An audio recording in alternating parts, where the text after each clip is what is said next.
everyone. Welcome to class. Today our main point is going to be to focus on resumes. Resumes are extremely important and useful, and it's important to start your resume now as a freshman because you're going to need it throughout the rest of your college business career and then on. So how many of you have created a resume thus far? Okay, so a few of you.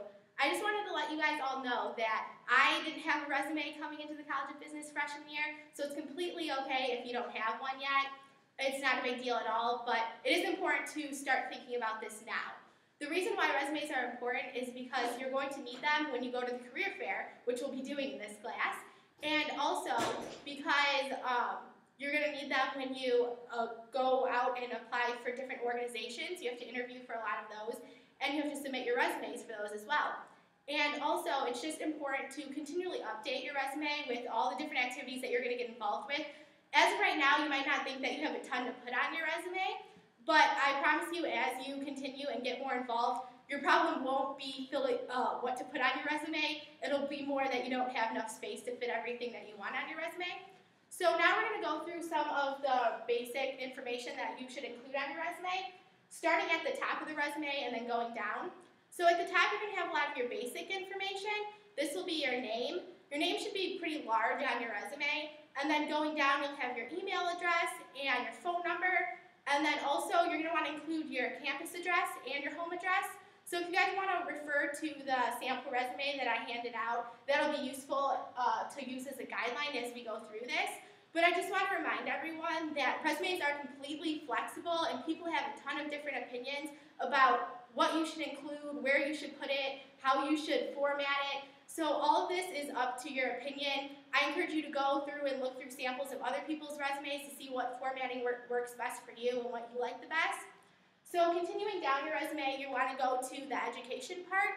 And in education, as a freshman, you are going to include your high school information. So you're going to have your high school name, you're going to have your graduation date, as well as maybe your GPA, your class rank, your ACT or SAT scores, but that's completely up to you.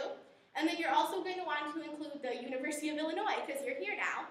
And you should have your major on it if you have one. And if you don't have one yet, that's completely fine. That's something you'll update later. And you're going to have your GPA on there once you get that as well. And so moving down, this is where it gets a little bit more flexible. People use different titles, they include different things. This is just an example of what I have on my resume. So I include experience, and under experience, I put my work experience. And if you haven't had a job yet, or an internship, I have my internship under my experience as well. You can include your volunteering experience. And under each of those titles, you're going to want to have 2 or 3 basic points describing that experience. But I think the important thing to remember about these points is that it shouldn't just be a description of what you did. You know, it shouldn't be like, oh, I faxed these papers, or oh, I sat at my desk and emailed. It should be more focusing on the impact that you had there to really show companies and different organizations what you have to offer and the value that you can add.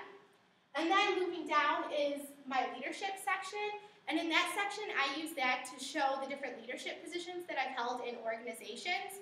And this just goes to show the impact that you can have in the leadership roles that you have taken within your organizations. And a lot of companies really do look for that leadership aspect on your resume. So when you join organizations, you might want to consider taking on a role a little bit beyond just being a normal member. And then moving down, I have my activities and honors.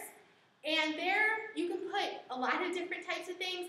I have some of my case competition experiences there, and as well as my James Scholar and Dean List titles. And if you have different scholarships that you want to put there, you can list them there as well.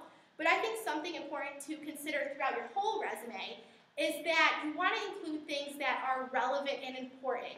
You don't want to have something on there that you don't know how to talk about or you don't know anything about, because people will ask you about it. So if you have a random scholarship that you received there that you don't know why you got it, you might want to think otherwise to not put it on there, because a recruiter may ask you about that and then you won't have anything to say.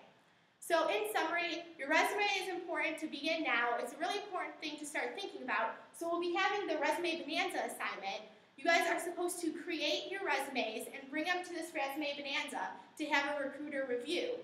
And then you are supposed to take the feedback from the recruiter and incorporate it into your resume. But like I said, remember, resumes are flexible, and tons of people have different opinions. So take the advice as you will, and you can also email me, and I can give you more advice about your resume as well.